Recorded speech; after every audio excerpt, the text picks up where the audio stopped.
되게 하여 주시고 오늘 이 말씀을 통하여 증인의 조건을 갖추는 시간 되게 하옵소서. 예수 그리스도 이름으로 기도하옵나이다.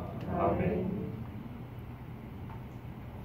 예, 오늘 성경에서 우리가 지금까지 읽은 말씀 중에 이 성읍, 그러니까 동네 이름이 가장 많이 기록되어 있는 단일 맥락 안에서 제일 많은 동네가 기록되어 있는 장을 읽었습니다. 앞으로도 없을 겁니다. 왜냐하면 유다 지파가 제일 넓고 그 지역의 동네가 제일 많기 때문에 앞으로도 없을 거라고 보는데요. 그 이유는 하나님께서 이렇게 세밀하게 동네 이름을 하나하나 기록하는 것은 아까 기도 중에도 기도말로 기도했지만 유다 자손에게 하나님 한 번 주신 땅은 반드시 영원히 준다고 했어요. 그러면 지금 지명이 바뀌긴 했죠. 우리가 서울 옛날에 한양이라고 그랬던 것처럼 바뀌긴 했지만 반드시 그 땅과 그 지역을 다시 찾는다는 거죠. 찾게 되면 확인합니다. 땅을 파보면 그 동네에 남아있는 유적을 확인해 보면 이 동네의 본 이름이 무엇이었는지 또 이 동네에 처음에 와서 거주했던 사람들이 누구였는지를 확인할 수 있습니다. 지금은 이 땅이 이스라엘에게 속해 있지 않은 지역들이 들어있어서 일일이 다 확인과 대조가 불가능합니다. 그러나 훗날에 에스라 느헤미야 당시 때 포로기에서 돌아온 후에 말이죠. 족보를 놓고 일일이 대조를 해봤습니다. 그 중에 어떤 사람들은 본인이 제사장 집안이라고 그랬습니다. 그런데 여러 가지 정황으로 볼 때 그런 것 같아요. 웬만하면 봐줄 수 있는 상황이었지만 에스라가 족보에 없으므로 너희는 유보 그랬습니다. 또 다른 확인할 수 있는 그런 증거가 나올 때까지 유보시켰습니다. 매우 중요합니다. 사람의 이름만 중요한 것이 아니고 사람의 이름의 생명책이 기록되어 있는 게 아주 중요하죠. 하나님이 이 지명은 성경에 기록을 해놨습니다. 하나님이 주신 유다의 땅은 그 자손에게 준 땅은 절대로 소멸되거나 다른 사람에게 넘겨지지 않습니다. 반드시 하나님이 찾아주실 건데 이렇게 이름이 세밀하다는 것은 하나님께서 철두철미하게 약속하신 것이고 그를 반드시 지켜줄 것이라는 하나님 스스로 자기 약속에 자기를 매는 것과 같습니다. 그러므로 우리가 할 일은 이겁니다. 하나님이 하실 줄을 믿고 확인하는 겁니다. 그리고 세상 사람들에게 보라 하면 되는 겁니다. 예수에 대한 예언이 얼마나 많은지 모릅니다. 기가 막히게 100% 다 성취됐습니다. 그래서 보라 이 사람이로다 세례요한이 말했던 것처럼 보라 이 땅이 바로 유다 지파에 준 땅이다. 이 땅이 스불론 지파에 준 땅이다. 이 땅이 납달레 지파에 준 땅이다 하고 나중에 유대인들이 분명히 소리칠 겁니다. 지금도 그래서 그 소리와 소리가 싸우고 있는 중 아닙니까? 이스라엘은 성경이 많아. 예루살렘 우리 거다. 다른 사람들은 아니다. 또 우리 거다 그러죠. 헤브론도 마찬가지입니다. 서로 그 이름을 가지고 싸우고 있습니다. 그러나 성경은 우리에게 분명히 말씀해 주시기를 여기에 기록된 이 땅들은 다 유다 자손의 지파에게 줬다 이렇게 되어 있습니다. 말이 좀 이상하죠. 유다 지파의 자손이라고 그래야 되는데 유다 자손의 지파라 그랬죠. 그러니까 하나님이 유다에게만 줬다는 것이 강조된 게 아니고 그 자손에게 줬다는 것이 강조되어 있습니다. 지파 앞에가 유다만 수식이 되는 게 아니고 유다 자손의 지파 이렇게 됐다고요. 유다로 이 지파가 시작이 됐지만은 유다 한 사람으로 지파는 시작되지 않습니다. 종족이란 말이에요. 알겠죠? 그렇기 때문에 유다 한 사람으로 시작된 게 아니고 처음부터 유다와 그의 자손으로 유다 지파가 시작이 됐어요. 그러므로 이 이름도 참 중요합니다. 아직까지 남아있는 유다의 후손들은 반드시 이 땅을 찾게 될 것이고 우리는 멀리서나마 그들의 땅 찾을 때 맞다고 그들의 말을 거들어줄 증인이 되어야 합니다. 이것이 이스라엘과 예루살렘을 친구로 둔 그리스도인의 마땅한 일인 줄로 믿습니다. 오늘 그 동네 이름 얘 별거 아닌 것 같은데요. 증인이 되려면요 사소한 것 하나라도 정확하게 기억을 해야 되죠. 그렇죠? 아다르고 어다르다는 말이 진짜로 쓸모있는 때는 언제 하냐면 법정입니다. 아와 어의 차이는 사람의 생명을 살리기도 하고 죽이기도 합니다. 그렇기 때문에 유다와 이스라엘의 증인이 되고 싶다면 혹은 신자의 증인, 그리스도의 증인이 되고 싶다면 정확하게 하나도 빠짐없이 알아야 되겠죠. 물론 내가 기억하지 못한 것은 다른 분이 또 기억해 줍니다. 하여튼 우리 모두가 더불어서 이 어려운 지명들 한국말로 번역돼서 발음도 좀 정확하지 않지만은 그래도 우리가 이 지명들을 읽어놓고 기억이 된다는 것은 최소한의 증인의 자격 요건을 갖춘 시간이기 때문에 그 자체 하나님께서 이 수고라는 우리에게 은혜를 줄 줄 믿습니다. 자, 유다 자손의 지파가 그들의 가족대로 받은 기업은 이러합니다. 그러니까 유다 자손 안에서도 동네마다 제비 뽑아서 서로 거주지를 정한다 그랬죠. 자, 일단은 유다 자손의 지파가 얻은 땅이 전체로 보면 이러한데요. 첫 번째 어디로부터 가르쳐 주었냐면 남쪽 끝 에돔 경계에 접근한 성읍이라 그랬습니다. 여러분 지도를 보시면 갖고 계십니까? 유다 맨 밑에 에돔이 있죠. 오른쪽 아래 에돔에 접근한 지역이니까 요 광야 지역이라고 볼 수 있습니다. 남동쪽 광야 지역이라고 볼 수 있습니다.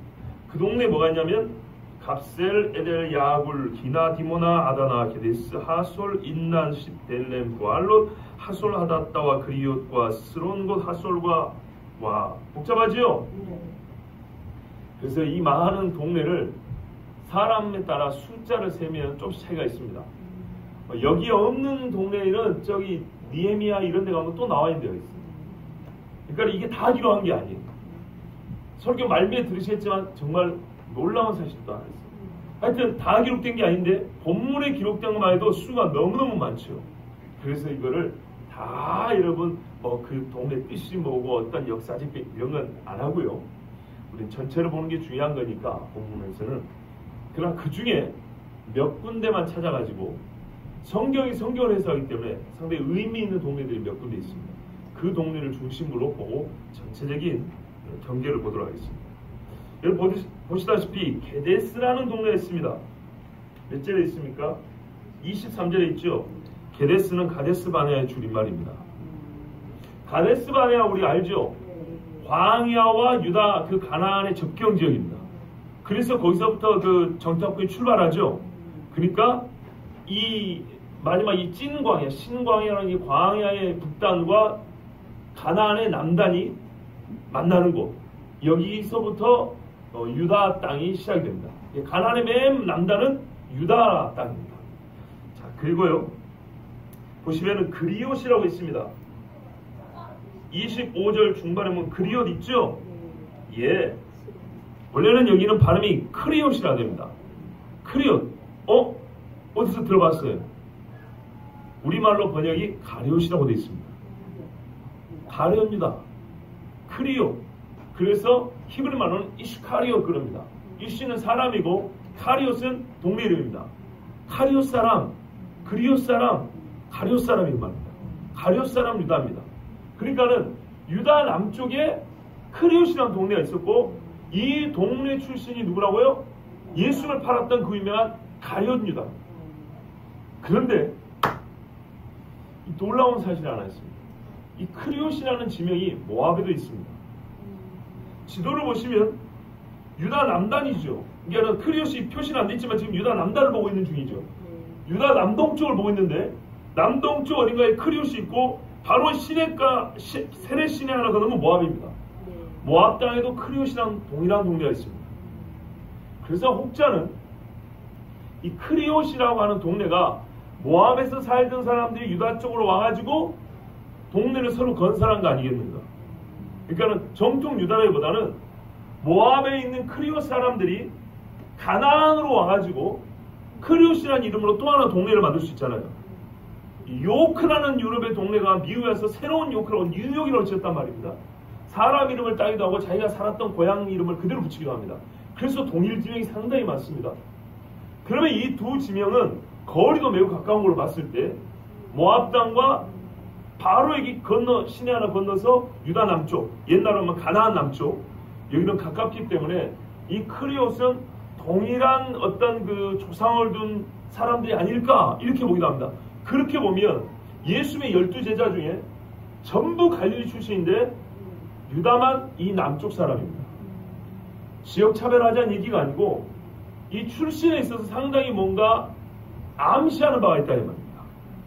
카리옷 사람. 모압의 카리옷에 거기가 혹시 번적이라면 만약에 우리가 뭐라 하죠? 본이 어디냐? 이렇게 물어보죠. 본이 크리옷이 모압에 두고 있다면 유다의 조상들은 모압 출신이라고 볼 수 있는 겁니다. 이게 추정입니다. 꼭 그렇다는 얘기 아닙니다. 아닐 수도 있는 게 예수님이 제자 삼을 때 전부 다 유대인들을 택했고 또 사람들이 하는 말이 구원이 유대인에서 나면서 하면서 나는 이스라엘의 잃어버린 자 외에는 보내심을 받지 않았다 하면서 상당히 밖에 사람들이 보기에는 좀 국수적이죠. 그러니까는 자기 민족 중심적인 그런 발언으로 들린단 말이에요. 그럼에도 불구하고 예수님은 저기 사마리아도 가고 저기 시돈도 가고 이렇게 이방 땅으로 가시긴 했지 않습니까? 근데 하여튼 간에 왜 이렇게 생각하냐면 왜 혹시라도 이 유다가 카리오 출신이라는 것을 봤을 때 지명을 찾아보니 크리옷이 유다 남쪽 즉 구가나안 남쪽이 있고 바로 옆에 건너서 모압에도 크리옷이라는 동네가 또 있단 말이에요. 그렇다면 이 카리옷 사람들은 본래 모압 사람으로서 가나안 땅에 거주했는데 유다에게 정복돼가지고 함께 산 사람 아닐까? 그러면 어떻게 된다고요? 이 사람들은 모압 출신이라고 모압 사람. 모압은 상당히 이스라엘 대적이죠. 이스라엘 총에 못 들어야 돼 있습니다. 근데 왜 이렇게 얘기하냐면 그럴 수 있다고 보는 거냐면 예레미야 48장에 이런 말이 있어요. 크리옷과 그러니까 이 가룟과 보스라와 모압 땅 원근 모든 성읍에로다. 하나님이 모압을 심판할 때 이야기입니다. 모압의 대표적인 동네가 크리옷이라는 동네가 있다 이 말이에요. 가룟 그 동네를 심판하는데 그렇게 그 동네를 심판할 때에 하나님은 그 심판의 상징성을 뭐라고 말하냐면 모압의 뿔이 잘렸고 그 팔이 부르셨도다 이렇게 말하는 거예요. 그러니까 모압 땅에 있는 크리옷이라는 동네와 보스라와 이런 동네가 무너지면 모압은 마치 뿔이 잘린 것 같고 팔이 잘린 것 같다. 이래서 하나님이 그 동네를 심판한다 이렇게 됐다고요. 즉 크리옷이라는 동네를 모압의 뿔로 표현했단 말이에요. 그런데 다니엘 7장이나 8장에 보면 적그리스도 또는 적그리스도를 예표하는 나라와 왕을 뿔로 말해요. 근데 그것도 작은 뿔로 말해요. 그래서 이 뿔과 뿔이 뭔가 유사점이 있다는 거죠. 그런데 그걸로만 말하기는 좀 곤란합니다. 근데 또 하나의 연결점인데 그게 뭐냐면 적그리스도를 데살로니가 후서 같은 데 보면 뭐라고 말하냐면 뭐라고요? 불법의 사람들 멸망의 아들이라고 해요. 근데 성경에서 유독 가룟 유다만 멸망의 자식이라고 해요. 적그리스도를 부른 이름을 그대로 가룟 유다에게 붙여요. 그래서 제가 말하기를 적그리스도의 가장 예표적 인물은 가룟 유다라고 했어요. 예수님의 친구이자 친구가 발뒤꿈치 들었다 그랬지요. 나와 함께 손을 내었던 그래서 손을 넣었던 사람 배신한다 그랬지 않습니까? 그것처럼 완전히 예수님과 한편인 것 같지만 철저하게 예수님을 배도하는 사람 이가 적그리스도라고 그랬단 말이에요. 그리고 그를 표현하기에 성경은 멸망의 아들 불법의 사람 그러는데 성경에서 가룟 유다만 멸망의 자식 멸망의 아들하고 똑같은 말을 붙였단 말이에요. 그래서 저희 표현이지만 마육신적인 인간이 가룟 유다고 적그리스도다 이렇게 말했죠. 그렇다면 가룟 유다를 성경에서 아주 적그리스도에게 붙일 수 있는 이름을 붙였기 때문에 적그리스도에게 상징으로 붙일 수 있는 어떤 상징어들은 가룟 유다에게도 통한다는 이런 뜻입니다. 그렇게 봤을 때 적그리스도는 뿔이 통하는데 하필 성경에 크리옷, 가룟이라는 동네를 모압의 뿔로 말했단 말이죠. 그렇기 때문에 이 가룟 유다는 비록 유다에 있는 가룟 동네 출신이긴 하지만 그러니까는 거기서 태생이긴 하지만 그 원뿌리는 모압의 카리옷에서 건너온 자가 아닐까라고 추정을 해봅니다. 이건 확신이 아닙니다. 그럴 가능성이 있단 말입니다. 하여튼 성경은 이렇게 우리 읽어보면 참으로 우리가 좀 깊이 생각해봐야 되는 문제들을 이렇게 던져줍니다. 하여튼 이거는 여러분이 기도해가지고 하나님 앞에 한번 답을 받아보시고 저는 이것이 가능성이 있다고 여러분에게 말씀드린 겁니다. 자, 계속 보겠습니다. 이맘 그 아맘이죠. 아맘 26절 여기는 참 못 들어본 이름들이 많아요. 근데 한 번쯤은 읽어보시고 기원해 주시고요. 이 중에 우리가 유명한 동네가 뭐냐면 브엘세바입니다. 브엘세바 아시죠? 이스라엘의 최남단을 말할 때 브엘세바 얘기합니다. 이삭의 때로부터 그 기원이 있는 그 동네고요. 그 다음에 밑에 보시면 시글락이 있습니다. 31절에 시글락 들어보셨습니까? 예. 언제요? 다윗이 머물렀던 동네죠. 예. 다윗이 한참 사울에게 피해서 여기저기 다니다가 시글락이라는 동네에서는 머물러서 살았어요. 예. 그 동네가 시글락입니다. 자, 여기까지 일단 우리가 보면 총 몇 개의 성읍이라고 하냐면 이 남쪽 지역의 성읍이 29성읍이라 이렇게 되어 있습니다. 그런데 여러분 세어보셨습니까? 29개 맞나요? 한번 세어보십시오. 이 남동쪽 에돔과 경계가 맞닿아 있는 지역 성읍이 몇 개인가요?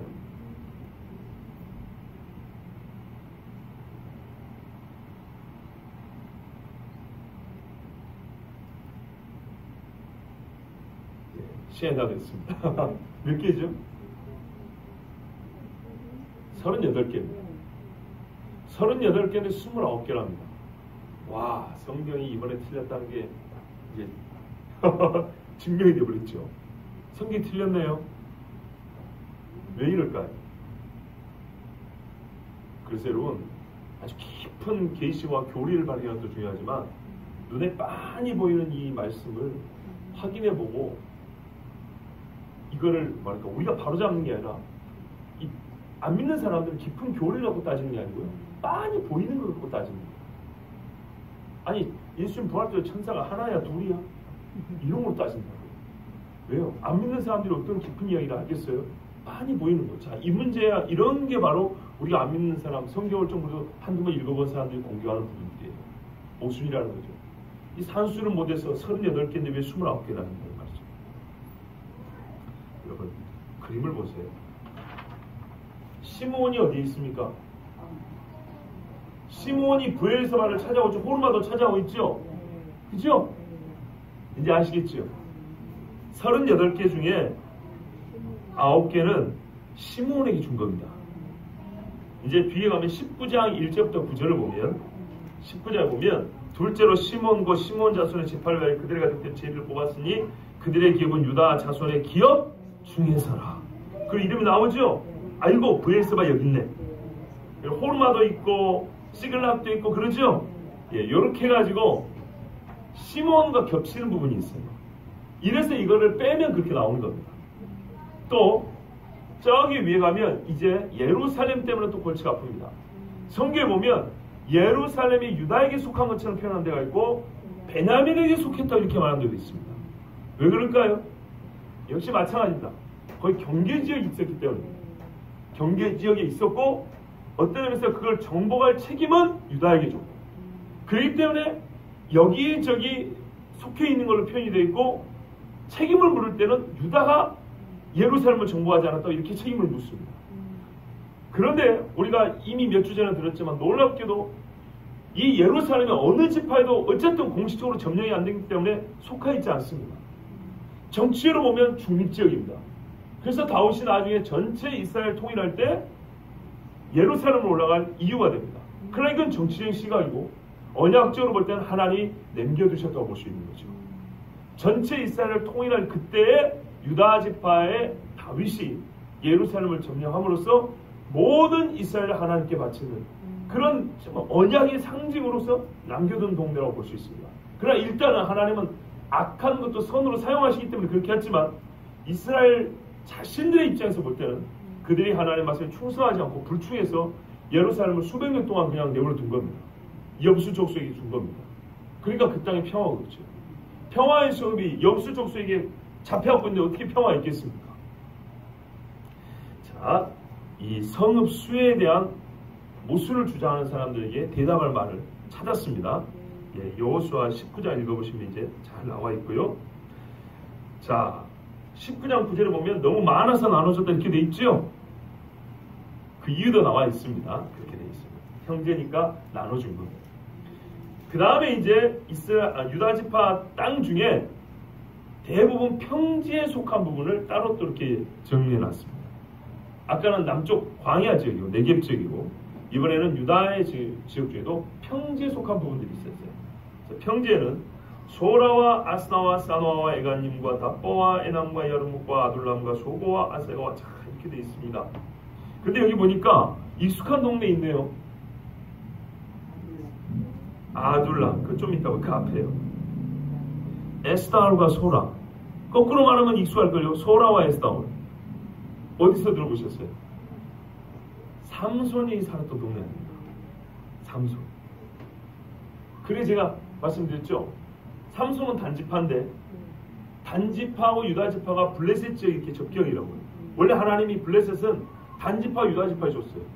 근데 그거를 점령하지 않고 다른 쪽이 도망가 버렸고 유다지파는 게을렸고 그걸 이제 무너뜨린 게 다윗이란 말이에요. 다윗. 자, 지도에도 역시 보시면 나옵니다. 이게 유다 땅이지만 실제로는 블레셋이 이렇게 차지하고 있잖아요. 지금도 바로 이 소라와 에스다올이 해변 평야지대입니다. 해안 평야지대.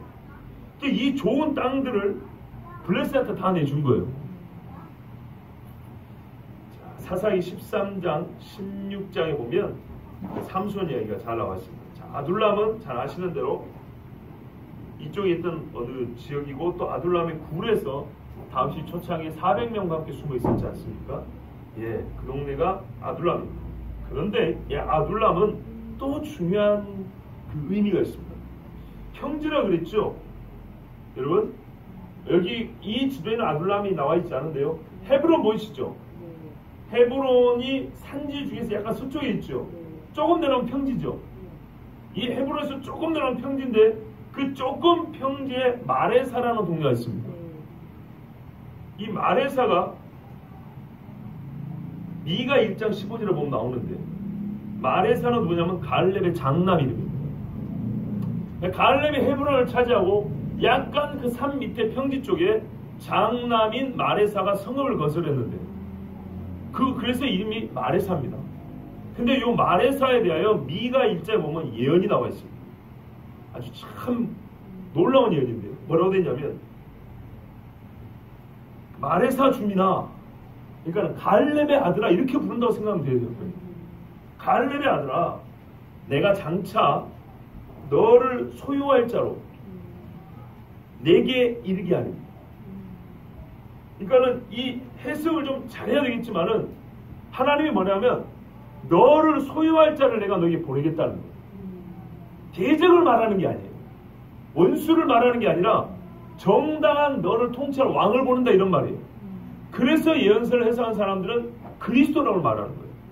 예수님 재림할 때 갈렙의 장남이 세운 그 동네, 즉 갈렙의 아들을 다스릴 자로 그리스도가 임한다. 이렇게 보는 거예요. 그런데 그때 이 영광, 그러니까 원수가 아니라는 게 이 영광의 단어에 보면 알 수 있죠. 그때 말하면 이스라엘의 영광이 아둘람까지 이를 것이라고 그랬어요. 아둘람 굴이 있던 그 동네. 그러니까는 이 헤브론에서 조금 넘어면 마레사 있고 마레사 근처에 아둘람이라는 동네가 있었는데 다시 말하면 그리스도 예수님 재림할 때 이 갈렙의 아들이 세웠던 동네하고 다윗이 숨은 아둘람 제기까지 그리스도의 그 다스리는 영광이 미친다고 이렇게 말씀하고 있어요. 그러니까는 이 지역 하나하나가 매우 언약적이고 지금 그 뒤로는 역사에 뭐 크게 기록이 되진 않아요. 그러나 여러분 예수님 오실 때는 이 모든 것들이 하나님의 언약의 성취라는 걸 100% 증거할 증거들입니다. 그렇기 때문에 우리가 잘 들어볼 필요가 있습니다.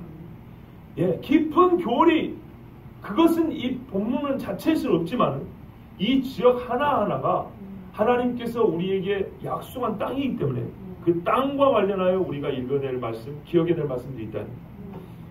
또 보겠습니다. 그 밑에 보면 이제 그데라와 그데로다임이 보이시죠? 어디죠? 이 36절에. 그렇죠? 그데라와 그데로다임 그리고 14성읍 이렇게 돼 있죠? 근데 실제로는 15성읍이거든요. 15성읍입니다. 이 평지에 속한 성이 15입니다. 왜 하나 없을까요? 아하, 이것도 시몬에게 줬으니까, 그죠? 평지니까 시몬하고 좀 겹치잖아요. 그죠? 아니에요. 이거는 그래서 쓴 게 아니고 시몬 지파 지명에 보면 여기 이 평지에 속한 이름은 안 보여요. 다른 이름은 또 별개로 있다 할지라도 적어도 여기 있는 건 안 보여요. 그러면 어떻게 된 거냐? 여기 보시면 그데라와 그데로다임이 사실상 같은 이름일 수 있어요. 보통 같은 이름은 헤브론, 곧, 시골 이런 식으로 표현이 됐는데요. 곧이라는 말이 없죠. 그러니까 목사가 좀 억지 부리는 거 아니야. 그런데 그러니까는 다시요. 같은 동네는 우리가 앞에도 본 데가 있는데 하솔 같은 경우에 25절 보세요. 그리옷 헤스론 곧 하솔 이렇게 돼 있죠. 그러면은 이 두 동네는 같다는 얘기 아닙니까? 이름이 좀 다르지만. 근데 36절은 그대로와 그대로다임 이렇게 분리가 돼 있는데요. 이름이 근데 거의 같죠. 거의 같고 약간의 말끝만 좀 다릅니다. 그럼 이 두 개를 하나로 보면은 14개가 되는데 하나로 볼 수 있는 근거는 어디냐? 자, 저를 보세요. 한 동네인데 그 한 마을 안에 행정구에서 이렇게 분리된 경우가 있어요. 성남과 분당, 고양시와 일산구. 딱 감 잡히시죠? 예. 근데 지명의 이름이 좀 여기는 비슷한데요.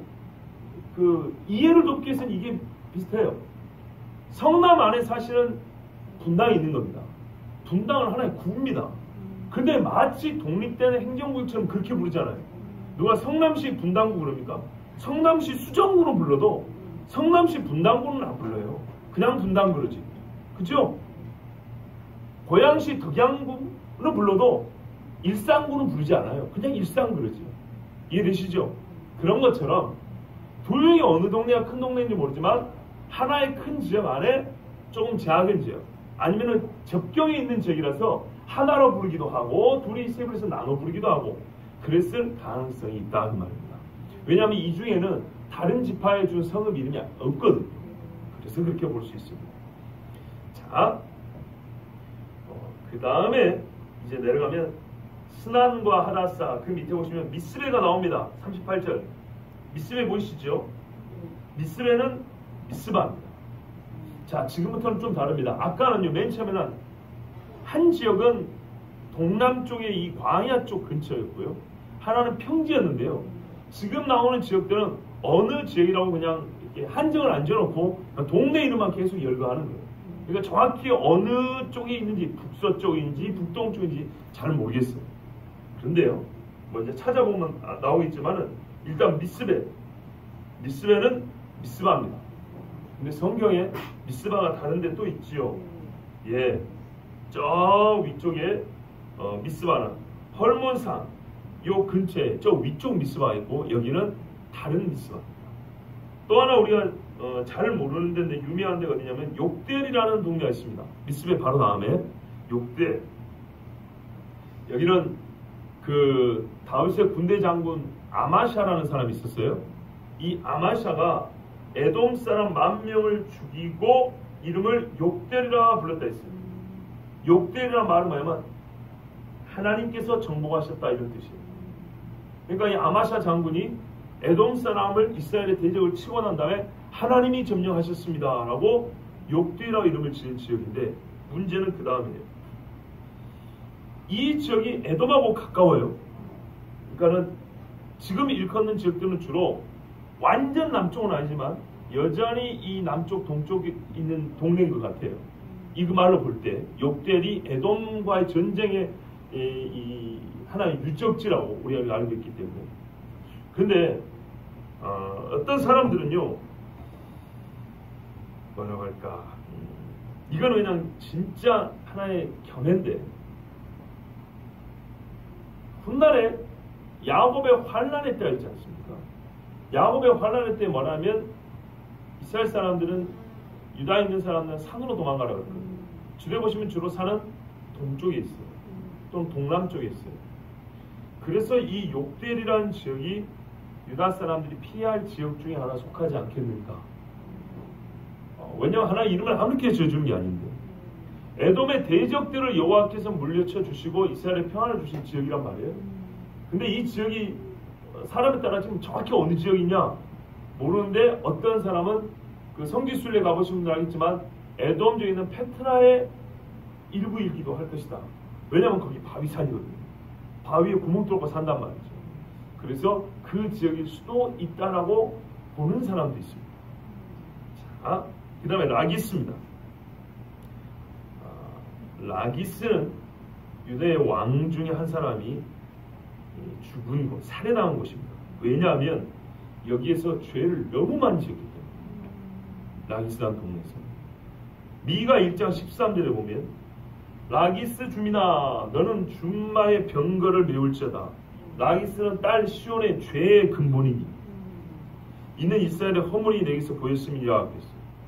이 라기스라는 동네는 하나님 앞에 우상 숭배의 죄를 너무나 많이 지는 동네였어요. 우리가 예전에 보면은 그 베델에 단 쌓고 사람들이 금송아지 숭배하고 있지 않습니까?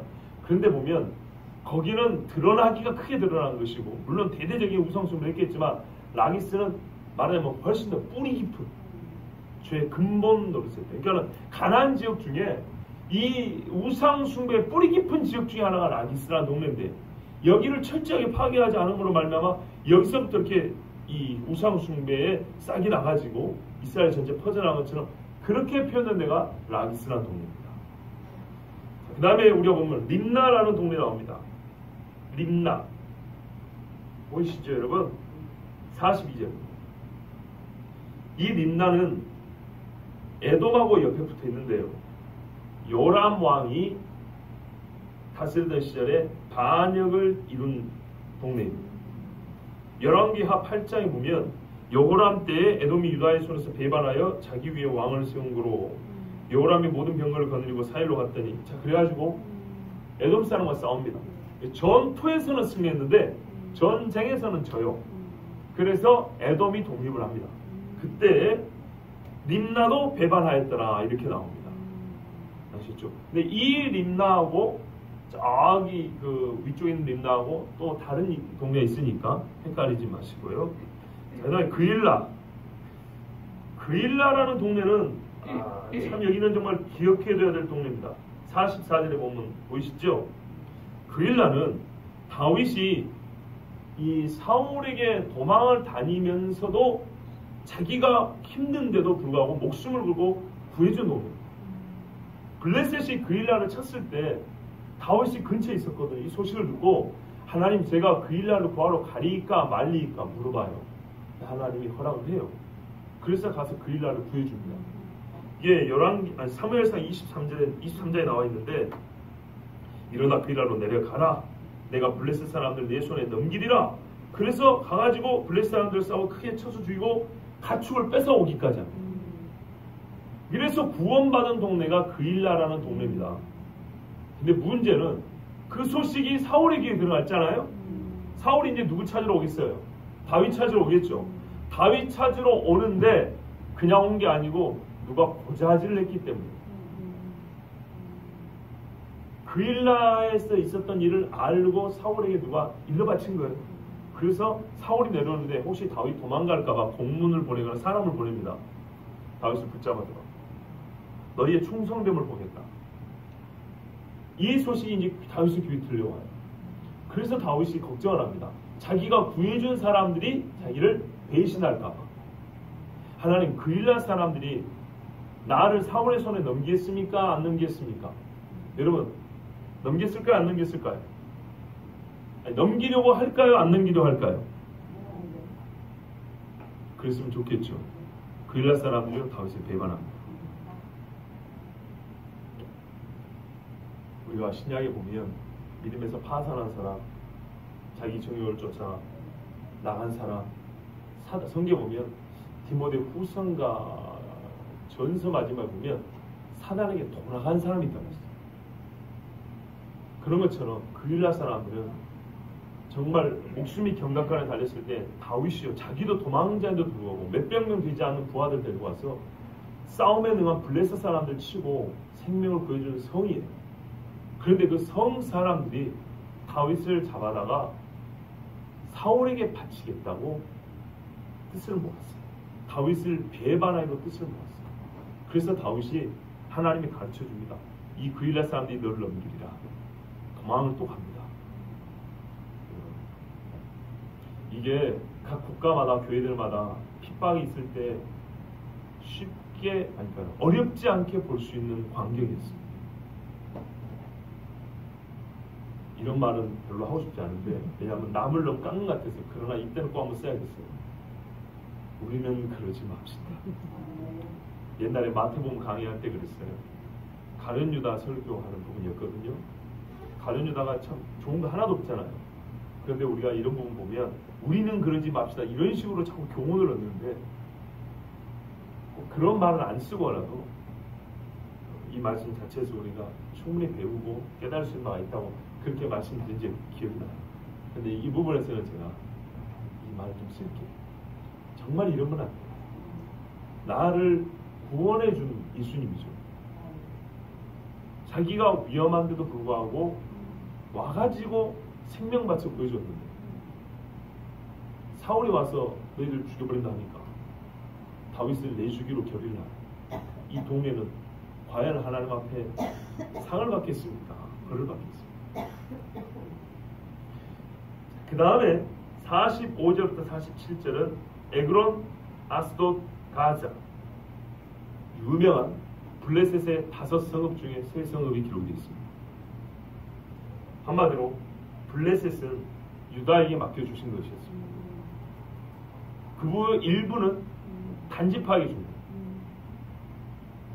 자, 다윗이 통치하기 전까지 사사시대 300년 동안 이 블레셋을 점령하지 않았습니다. 힘을 쓰지 않았습니다. 그래서 그 이후 왕정시대까지 얼마나 큰 고생을 했는가 보세요. 그리고 역사는 흘러 꼭 그때의 어떤 인과관계가 연결되는 건 알지만 영적으로 볼 때는 인과관계가 있어요. 지금도 여전히 이 블레셋의 후예는 아니에요. 혈통적으로. 그렇지만 이 블레셋의 이름을 가지고 팔레스티나 이름을 가지고 유다를 공격하는 사람은 누구입니까? 바로 이 블레셋 사람이에요. 그리고 그것뿐만 아닙니다. 블레셋과 이스라엘이 전쟁이 나거나 서로 다툼이 나면 세계 열국은 어디 편을 듭니까? 블레셋 편을 듭니다. 이것까지 기억하셔야 돼요. 이때 하나님 말씀을 안 들어서 대적이 많아진 겁니다. 예수를 대지하는 자들끼리는 잘 모입니다. 힌두교, 이슬람교, 불교는 서로 안 싸웁니다. 십자가를 앞에 놓고만 전부 다 일을 갑니다. 그걸 하셔야 됩니다. 이게 우리가 하나님 앞에 받은 땅을 몇 주 전에 말씀드린 점령하기를 부지런히 해야 됩니다. 거기에 하나님이 차지해서 집을 지으라면 집을 지어야지 들락날락 하면 거기에 여우가 똥 싸고 오줌 싸고 다니면서 자기 집 지어버린다고. 그 다음에 산지입니다. 이제 여러 흩어져 있는 마을 외에 이제 산에 있는 동네들만 딱 묶어놨습니다. 3일과 이렇게 시작하죠. 48절부터 산지 지역인데요. 어디까지 하냐면 51절 길로까지 해서 11성을 드립니다. 길로는 훗날 압살롬의 편에 대해서 다윗을 죽이려 했던 아히도벨의 고향 길로 사람 아히도벨. 이 사람이 유다 산지 사람입니다. 그 다음에 다음 절에 보면 아랍과 두마와 하면서 헤브론이 이제 들어갔죠. 예, 역시 여기도 아마 산지니까 바로 이어 붙인 것 같습니다. 그래서 아랍은 우리가 흔히 말하는 중동 사람 그런 사람이 아닙니다. 예. 우리가 그 재작년에 순회했었지만 아랍은 에랩에서 왔다 섞였다 이런 말인데 여기서 아랍은 말 뜻이 잠복하다 이렇게 숨는다 뭐 이런 뜻입니다. 약간 유사하긴 한데요. 하여튼 여기 마을이 9개고 그 다음에 보면 마온입니다. 마온 역시 유명한데 다윗이 도망칠 때 숨었던 동네이기도 합니다. 그리고 여기는 한 가지 에피소드가 있습니다. 마온 나발의 집이 있는 곳입니다. 예, 나발이 이 동네 사람. 그리고 그때 뭐 십광야 이런 데도 있고요. 그 밑에 이제 가인이라는 동네 보이시죠? 가인은 원래 사람 이름이죠. 그래서 참 중요한 걸 발견합니다. 특히 서양 같은 데는 그런 경우가 많아요. 사람 이름을 가지고 동네 이름을 삼은 데가 정말 많다. 가인이라는 동네 이름을 누가 붙였을까요? 지금 여러분이 보고 있는 이름은 유대인들이 붙인 이름이 아니고 가나안 본 이름들입니다. 대부분이 그렇습니다. 새로 성을 세우면 이름을 새로 짓지만 본래 이름이 있어요. 그래서 곧 무엇 이렇게 이름을 바꾼 것 가르치지 않습니다. 가인이라는 이름은 가나안 사람이 원래 불렀던 이름입니다. 아무렇게나 붙인 것일까요? 아닙니다. 가인을 알고 붙인 겁니다. 여러분 민수기 24장 21절 22절을 보면 발람 있죠. 발람 거짓 선지자가 예언은 바르게 하고 죽었죠. 예. 발람이 예언한 것 중에 뭐가 있냐면 겐족속에 대한 예언이 있습니다. 겐족속은 우리가 성경을 통해서 보기에는 모세의 장인 이드로의 조상집입니다. 그 사람들이 이 유다 남쪽, 가나안 남쪽에 있다가 이스라엘이 가나안 들어갈 때 같이 가나안에 들어가고 살다가 나중에 사울이 가나안에 얻는 지역을 칠 때 겐족속에 섞여 살았어요. 그래서 겐족속에게는 먼저 공문을 보냅니다. 거기 있는 사람 다 죽여버릴 텐데 너 거기 섞였다 죽는다. 피해라. 왜냐하면 여기는 서로 우호적인 관계이기 때문에 겐족속에는 빨리 피해라 그럽니다. 그 겐족속인데요. 이 겐족속에 대하여 발람이 예언을 하는데 이 유다와 이스라엘만 예언한 게 아니고 그 주변 나라도 예언했는데 그때 뭐라냐면 또 겐족속을 바라보며 예언하여 이르기를 내 거처가 견고하고 내 보금자리는 바위에 있도다 그랬어요.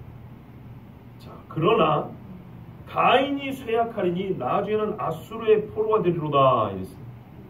그러면 이게 한 문단이란 말이에요. 그러면 겐족속이 거하는 동네 안에 가인이 있었다 그런 말이죠. 이해되시죠?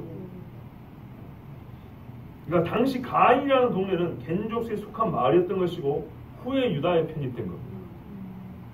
그리고 그들은 가나안 남부에 거했으니까 역사적으로 볼 때도 거의 이야기가 맞아 들어갑니다. 자, 가인이란 이름 그리고 발람 선지자가 가인을 예언했다는 것은 이스라엘이 광야 시대를 건널 때, 광야 시대를 보낼 때 가인에 대한 기억을 여전히 갖고 있다는 얘기고 이스라엘뿐만 아니라 성경이 없는 밖의 사람들도 처음 사람들에 대한 이야기를 갖고 있었다는 것으로 볼 수 있습니다. 자, 그 다음에 기브아. 기브아는 사사기 19장에 보면 사사시대에 아주 참 참혹하고 이 더러운 사건을 일으켰던 죄를 저질렀던 동네인데요. 레위인이 첩을 두었고 첩이 아버지 집에 가 있다가 레위인이 가서 이제 데리고 오죠. 데리고 오는데 날이 저물어 가지고 당시에 어디로 가려고 그랬냐면 여부수 성읍, 여부수인들이 속한 성읍으로 가려고 그랬어요. 근데 우리가 이방 사람들이 있는 성으로 갈 게 아니다. 그래가지고 이 기브아라는 동네로 갑니다. 소속은 어디로 돼 있었냐면 베냐민으로 돼 있습니다. 베냐민 사람들이 거기 살아다 있거든요. 그러니까 이런 경우가 있는 거예요. 유다와 베냐민이 서로 이렇게 경계에 맞닿아 있어가지고 이쪽 저쪽 이렇게 뭐랄까요, 여기도 속하고 저기도 속하고 이런 데가 있었어요. 근데 하여튼 기브아는 그 동네입니다. 근데 여기서 이제 우리가 볼 게 뭐냐면 기브아 사람들이 상당히 음란하죠. 그 음란한데 음란성이 동성애적 음란입니다. 처음에 레위인을 내놓으라 그랬습니다. 희한하죠. 여러분, 우리 남자들이 일반적으로 생각하면 말이 되는 얘기입니다. 당시에 처음에 분명히 남자 둘이 들어갔고 여자 하나 들어갔단 말이에요. 그런데 너희 집에 들어간 남자를 내놓으라 그래요. 소돔 사람들하고 똑같은 겁니다. 천사들이 남자의 모양으로 갔는데 그 남자들을 내놓으라 그랬습니다. 그러니까 기브아의 범죄는 소돔의 범죄와 유사합니다. 그러면 여기서 우리가 볼 것이 있습니다. 가나안 사람들의 성범죄가 오늘날 우리 대한민국이나 동양에는 최근 몇 년, 몇십 년 사이에 동성애가 문제가 됐지만 아주 옛날 이 고대 사회에 우리 대한민국보다 더 심각한 동성애가 만연했다고 한번 여러분 상상을 한번 해보세요. 성적 타락이 어느 정도일까? 동성애는 표현을 하자면 수간이나 동성애는 성적 타락의 끄트머리입니다. 그렇지 않습니까? 우리나라 대한민국 정부 수립만 보더라도 과거 70년 중에 최근에 일어난 일이란 말이에요. 갈수록 심해져가지고. 그죠? 그런데 수천 년 전에 이미 동성애적인 이 성범죄, 성적 타락이 만연해 있고 이게 이상한 일이 아니었다면은 이 사람들은 정말로 심각한 성적 타락에 빠져 있었던 사람들입니다. 여기서 하나님께서 가나안 사람들을 죽이라고 한 이유를 찾습니다. 무슨 말이냐면 우상 숭배뿐만 아니라 성적 타락 이 두 가지가 항상 하나님이 매우 경고하고 싫어하고 심판하는 이유입니다. 대표적 두 가지입니다. 맞습니까? 자, 지금부터 동의를 해주셔야 돼요. 맞지요? 성적 타락죄는 성경에 보면 하나님이 정말로 끔찍하게도 미워하는 게 바로 동성애입니다. 하나님의 창조 질서를 파괴내지는 거스르는 행위거든요. 그 자체가 하나님을 부정하는 우상숭배와 다른 바가 전혀 없어요. 그리고 우상숭배에는 이와 같은 성범죄가 함께 갑니다. 그런데 여러분, 우상숭배한 사람들이 기독교인들과 마주쳤을 때 끝내 취하는 행동이 뭔가요? 끝내 죽이는 겁니다. 잘 들어보세요. 우상숭배자들이 제약이 없다면 끝내 기독교인들을 향하여 하는 그들의 마지막 행동은 살해입니다. 동의되시죠? 일제시대 보시라고요. 이슬람 보라고요. 우상숭배와 동성애를 하는 거의 같게 본다고 그랬죠. 동성애자가 권력을 쥐게 되면 끝내 할 일이 뭐라고 생각하십니까? 이 설교 만약에 인터넷에 올라오면 사람 난리가 날지도 모르겠어요. 아직 제가 유명하지 않은 거로 다행이지만 거짓말이 아닙니다. 동성애자의 최고 목표는 동성애를 반대하는 사람들을 법으로 제약하는 겁니다. 제재, 가능하면 죽이는 겁니다. 그래서 하나님이 잘 들어보세요. 이전에 이 패러다임 쪽 가나안에 들어가서 죽이라는 건 하나님의 심판도 있지만 그들이 이스라엘을 죽일 것이기 때문에 그들의 생존을 위하여 죽이라는 겁니다. 아시겠죠? 아합을 꼬드겨서 한 일이 뭡니까? 이스라엘 전체 중에 바알에게 무릎 꿇지 않은 사람 몇 명 남았다고요? 고작 7,000명이라니까요. 고작 많다고 생각하세요? 우리나라 예수행이 500만, 600만, 700만 이거 길거리에서 만나보면 다 안 믿는 사람이죠. 직장에서 예수 믿는 사람 몇 명이나 됩니까? 그 중에서 예수 믿는다고 공개하는 사람 몇 명이나 되냐고요. 그냥 고작 이스라엘 중에 하나님의 이름으로 세운 100% 하나님을 믿어야 되는 나라 중에 7,000명 나오는데 여러분 정말 오해하신다니까요. 와 7,000명이나 이런다고요. 그게 맞냐고요. 도시 하나에 한 명 있는 꼴밖에 안 되는데 왜 그렇게 됐습니까? 바알을 숭배해야 되니까 여호와를 경배하는 사람을 죽인 겁니다.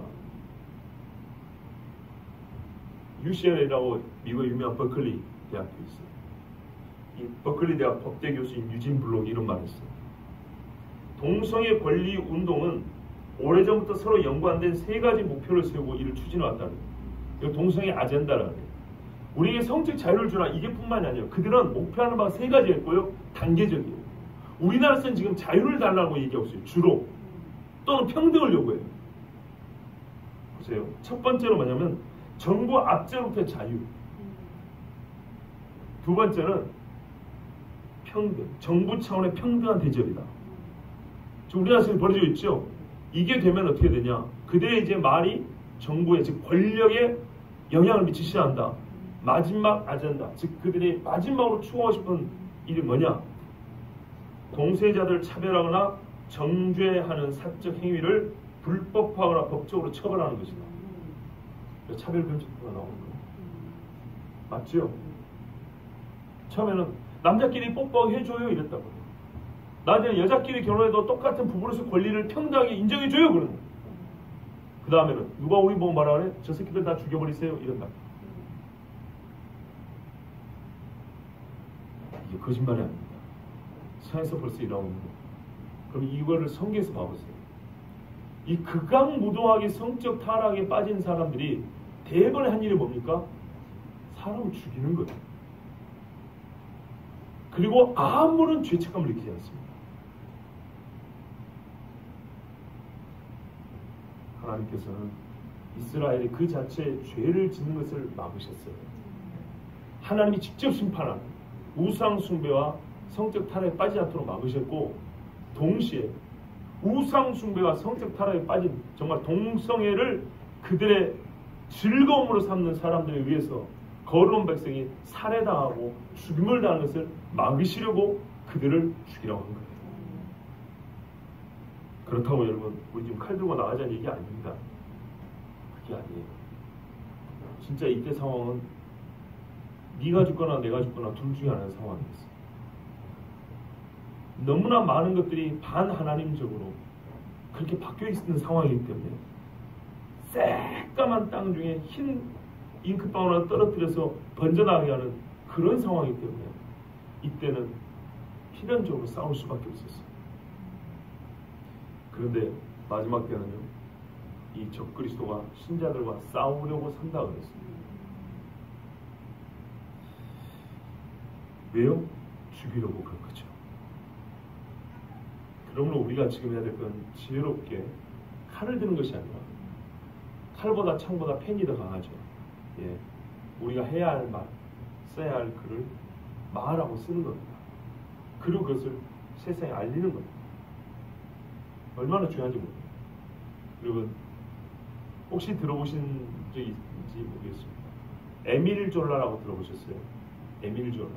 이 사람은 뭐 그리스도인도 아니고 사상적으로 진화론자이기도 하고 하나의 정치 평론가, 문학가입니다. 프랑스의 문학가입니다.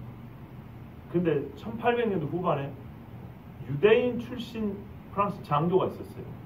이 사람이 이적 행위를 했다고, 그 장교는 드레퓨스인데 이적 행위를 했다고 이 사람을 모함을 해서 감옥에 넣는데 사건을 조작한 거예요. 본인은 유대인도 아니고 그리스도인도 아니지만 진실과 정의를 위해서 거의 목을 걸어놓고 글을 쓴 사람이 에밀 졸라고, 그 사람이 쓴 글 중에 유명한 게 뭐냐면 나는 고발한다는 거예요. 자기 목을 걸고 글을 썼어요. 왜냐하면 기독교인이 아닌데도 그런 거예요. 프랑스를 아주 그냥 옛날에 중국 사람들이 중화사상에 젖은 것처럼 프랑스를 영무시하는 사람이에요. 근데 그 정도 생각만 갖고도 프랑스가, 대프랑스가, 세계 관용과 정의의 상징인 것 같은 프랑스, 위대한 나라 프랑스가 한 사람을 죽이지 못해서 이렇게 모함하고 거짓으로 사건을 조작해서 유대인이라는 이유로 가지고 마녀사냥을 이렇게 죽였다. 이것을 역사가 알 텐데, 그렇게 되면 우리 대프랑스는 위대하고 영웅적인 나라에서 가장 못나고 더럽고 부정한 나라로 남을 것이다. 그런데 자기는 글을 쓰는 사람이기 때문에 내 목을 걸고 이 글을 쓴다 하면서 정말 몇 년에 걸쳐서 수십 편의 글을 썼어요. 그 글들을 종합해보면 주장하래요. 나는 고발한다는 거예요. 누구를요? 자기 종 프랑스를 고발한다는 얘기예요. 왜냐하면 지금 부끄럽긴 해도 잘못된 걸 바로 잡아야, 지금 진리와 정의를 세워놔야 이 나라는 계속 갈 수 있는 것이고, 그렇지 않으면 프랑스는 무너진다. 외세의 침략에서 무너진 게 아니라 이 우리의 양심이 무너지고 우리의 사상이 썩어 문드러지면 프랑스는 망한다. 불신자도 이런 생각을 합니다. 근데 신자가 말이죠, 하나님의 진리가 무너지면 이 나라는 무너진다. 예수를 똑바로 알지 못하면 이 나라는 무너진다. 이런 생각을 하지 못하고 가르침과 권함과 모범을 보이는 일에 있어서 예수 그리스도를 믿는 것, 예수를 믿고 사는 삶을 보여주지 못한다면 이 나라는 반드시 망합니다. 그러나 반대로 하나님 말씀에 철저히 순종하고 예수 믿는 도를 전하면 이 나라는 누가 뭐래도 아무리 주변에 강한 나라도 있어도 하나님이 지켜줍니다. 승부는 하나님께 붙어 있느냐 그렇지 않느냐에 달려 있습니다. 그 다음에 나온 동네들이 이제 여러 있지만은 광야로 보겠습니다. 예, 믿음 광야 보시면 소금성읍이라는 동네가 있습니다. 소금성읍이 어딘가 했을 때 사람들은 소알이라고 말합니다. 소알 어디서 들어보셨어요? 예, 소돔과 고모라가 무너질 때 롯과 그의 가족들이 도망을 가죠. 그런데 원래 소돔과 고모라만 무너뜨린 게 아니고 그 일대가 다 오염이 됐기 때문에 그 일대 성들을 다 불로 태워버렸습니다. 그거 저 산으로 도망가려고 그랬는데 달리기가 안 돼요. 운동하는 사람이 지치죠. 그래서 롯이 천사에게 간청을 합니다. 저기 작은 성이 하나 있는데 저기는 작으니까 좀 봐달라. 저까지는 달려갈 수 있겠다. 거기가 소알입니다. 근데 그 소알에 가던 중에 롯의 차가 뒤돌아왔죠. 그게 소금이 됐죠. 그래서 그 소알을 소금성읍이라고 이렇게 부른다고 합니다.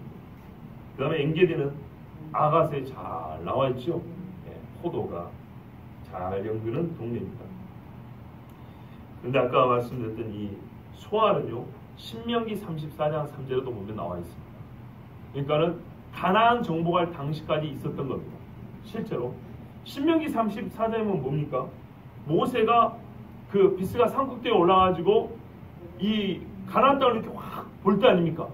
보니까 저 밑에 소알까지 보이더라, 그 말씀이에요.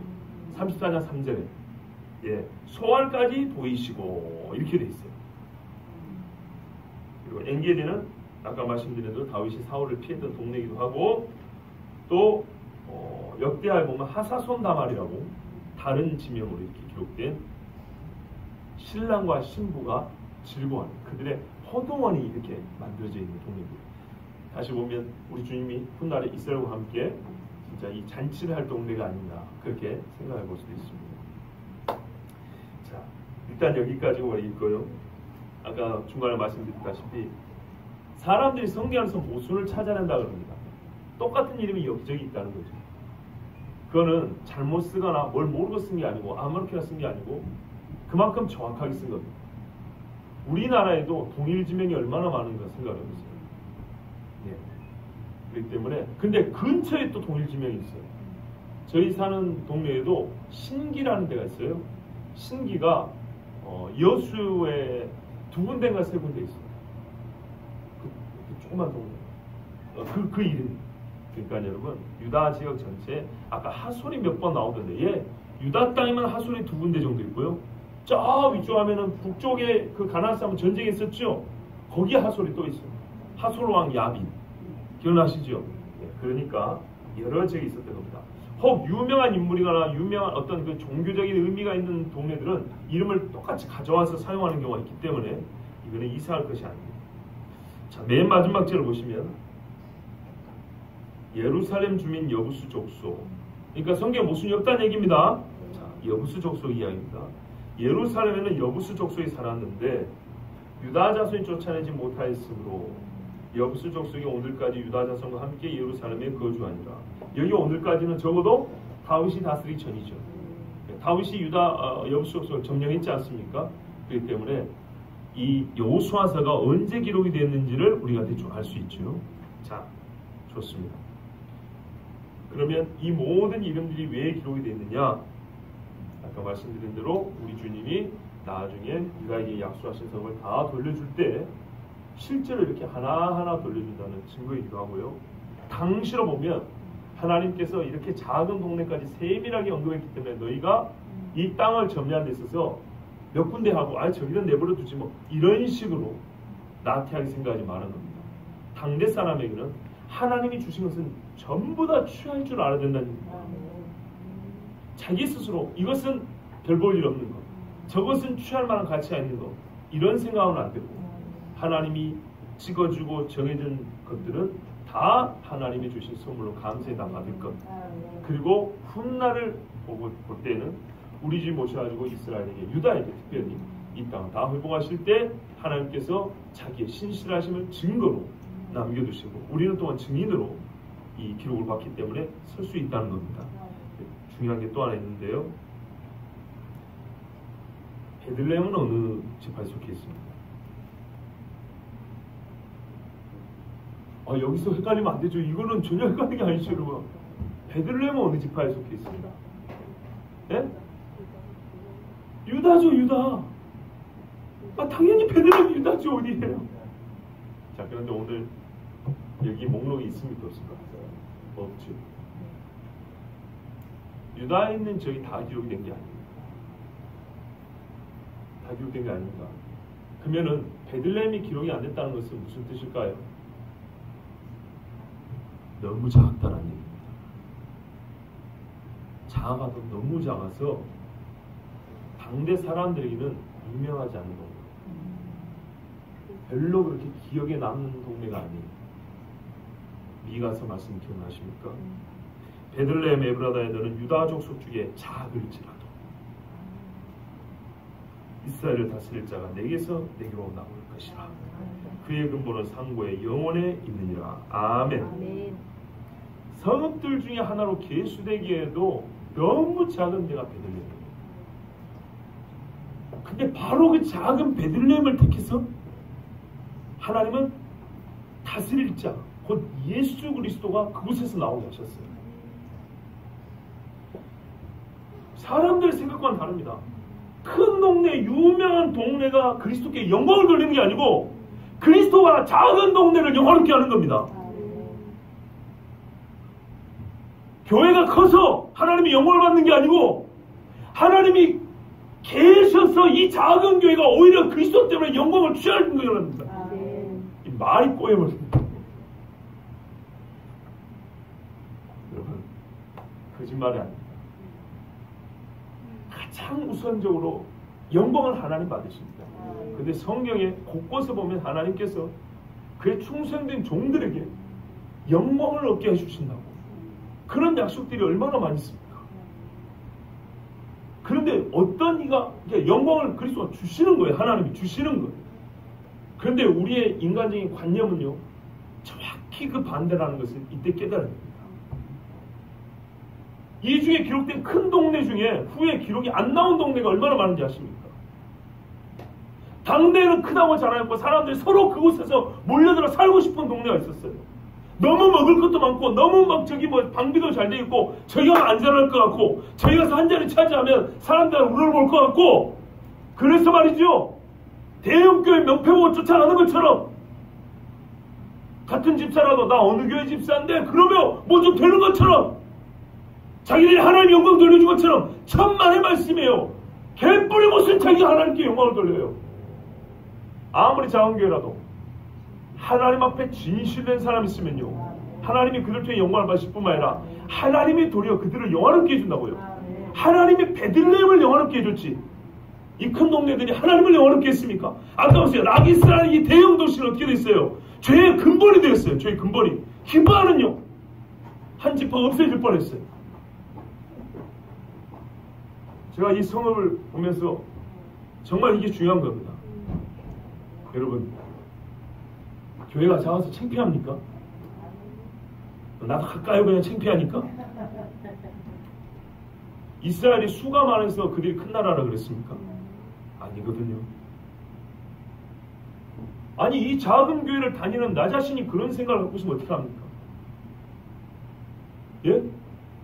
아니, 얼마 안 되는 교회를 다니는 내가 큰 교회 사람들은 막 떠받들고 와 부르하고 그러면 거기 가야죠. 그러면 우리가 솔직히 양심적으로 알듯이 내 몸이 작은 교회 딱 큰 교회 딱 앉았으면 그 줄부터 내가 뭐 하나님께 막 거기서 부르는 찬송 막 진짜 찬송이고 거기서 부르는 헌금은 막 하나님 막 100배 1000배로 받아주고 그렇습니까? 아니란 말이에요. 작은 것에 충성되면 하나님 큰 것도 맡긴다고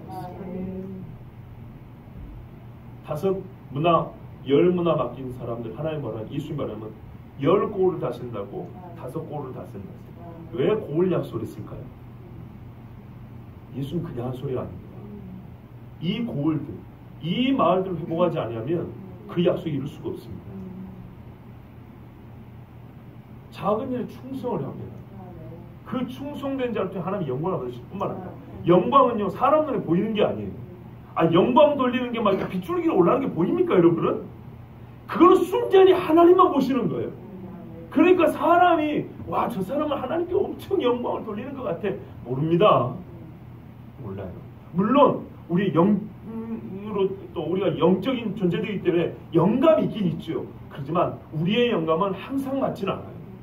과연 그 사람이 하나님께 영광을 돌리는가 아닌가는 하나님이 아시고 하나님이 계산한다고요. 그런데 그거를 우리가 하나님께 영광을 어떻게 하지 아십니까? 증거는요, 하나님을 영화롭게 하는 사람은 하나님이 그를 영광스럽게 해준다고요. 반드시 네가 나라지 내가 너를 구원하고 네가 나를 사랑할 때 내가 너를 건진다 그랬거든요. 때가 되면 네 허리띠를 쫌에 메고 낮추어 스스로 낮추면 때가 되면 너를 높이라 그랬단 말이에요. 하나님이 다윗을 높여준 거 딱 보면은 다윗이 하나님을 높이며 살았다는 걸 알 수 있습니까? 모릅니까? 알죠? 바로 그거라고요. 저 사람이 진짜 하나님께 영광 돌리는 사람 어떻게 하냐? 하나님이 그를 높여주는가? 하나님이 그를 낮추는가 보시면 알아요. 결국에는 아무리 작아도 베들레헴 떡집이에요. 떡집. 작지만 고요하게 그들은 이스라엘 역사 중에 적어도 수많은 범죄 사건에 연루되거나 부정과 부패로 이름이 거론된 적이 없어요. 물론 하나님의 특별한 은혜죠. 다윗이 그 동네에서 컸어요. 성경에 제가 알기로는 베들레헴이라는 동네가 거론된 건 딱 한 번입니다. 다윗과 관계된 겁니다. 사무엘이 다윗에게 기름 부으러 갑니다. 근데 제사지나 짐승 끌고 가거든요. 그때 그 동네 사람들의 인품과 인성과 영성이 나옵니다. 그것을 다 읽어낼 수는 없습니다. 다 읽어낼 수는 없지만 적어도 사무엘이 올 때 그 조그만 동네 사람들이 얼마나 놀랬겠습니까? 그죠? 선지자님 어떻게 여기로 오셨습니까? 부들부들 떨면서 따라합니다. 그런 모습이 기록이 되어 있어요.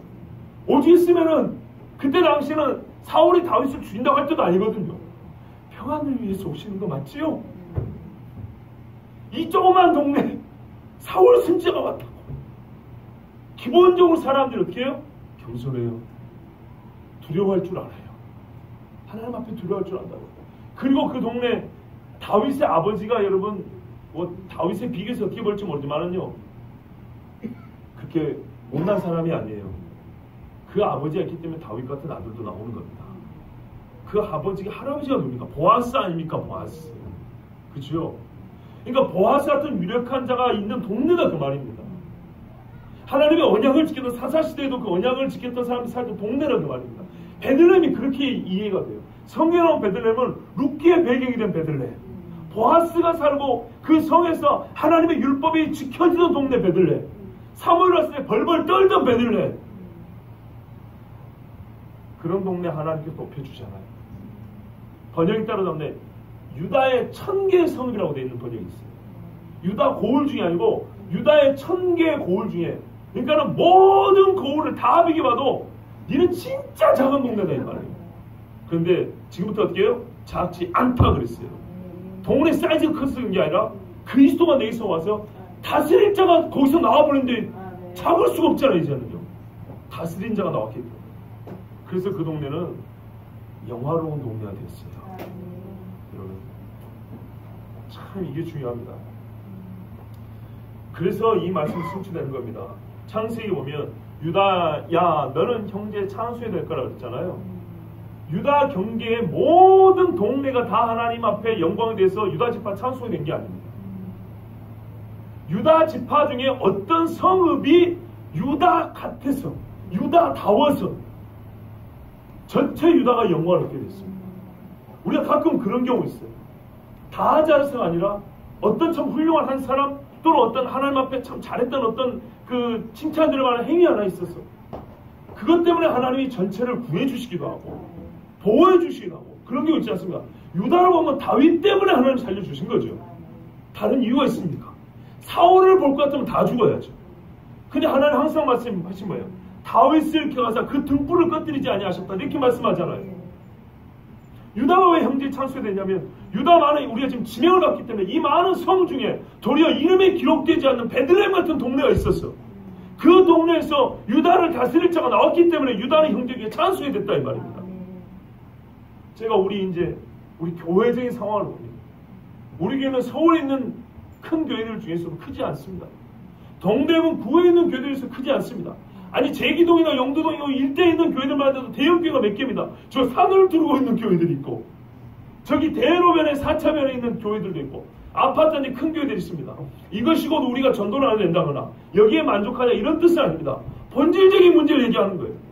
사람 눈에 보이지 아니하고 크지 아니하고 사람 귀에 들리지 아니하고 그런다고 할지라도 하나님이 우리를 모르시냐 우리를 통하여 영광을 받지 아니하시냐 천만의 말씀입니다. 중요한 거는 이 더러운 세상에 거룩을 유지하는 거예요. 하나님의 말씀을 모르는 세상 하나님의 말씀을 아는 거예요. 여호와를 아는 지식을 사모하는 거예요. 그러면 하나님은 어떻게 주냐? 세상은 너를 몰라도 나는 너를 안다는 거예요. 복음서가 있잖아요. 세상이 당신을 알지 못할지라도 하나님을 아신다는 이 복음서가 있잖아요.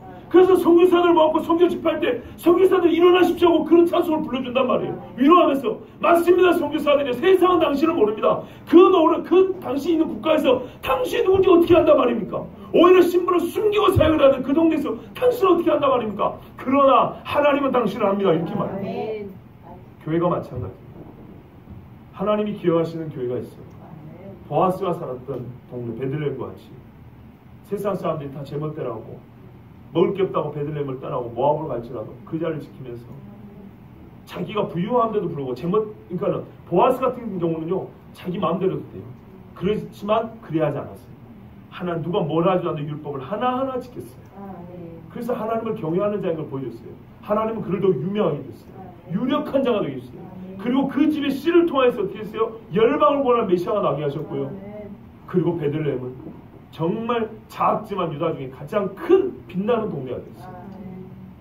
하나님께서 우리를 그렇게 써주시고 우리를 영화롭게 해주시길 저는 원합니다. 다만 하나님이 우리를 사랑하지 않으셔도 아니고 우리가 롯의 같이 뒤를 돌아온다면 이 일은 없을 것입니다. 보아스처럼 또는 이방에 있었지만 하나님의 백성이 되고자 찾았던 룻과 같이 완전하게 하나님을 의탁하는 사람, 다윗과 같이 자기를 배반할 동네를 할지라도 하나님의 의와 긍휼을 가지고 자기 목숨을 바쳐 친구를 하여 목숨을 바쳐 이더 큰 사랑이 없나니 이렇게 사는 사람, 이렇게 순종하는 교회 하나님께서 함께 하시고 영광을 받으시고 또한 우리를 영광 가운데 인도해 주실 것입니다. 나는 이것을 믿습니다. 이 동네들 주님 다시 오실 때 반드시 영화로운 동네가 될 것입니다.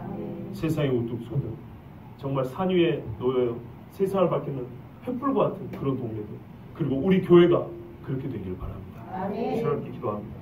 하나님 아버지, 우리를 사랑해 주셔서 감사합니다. 이스라엘에게는, 유다에게는 이름도 기억되지 못할 작은 동네들도 있었습니다.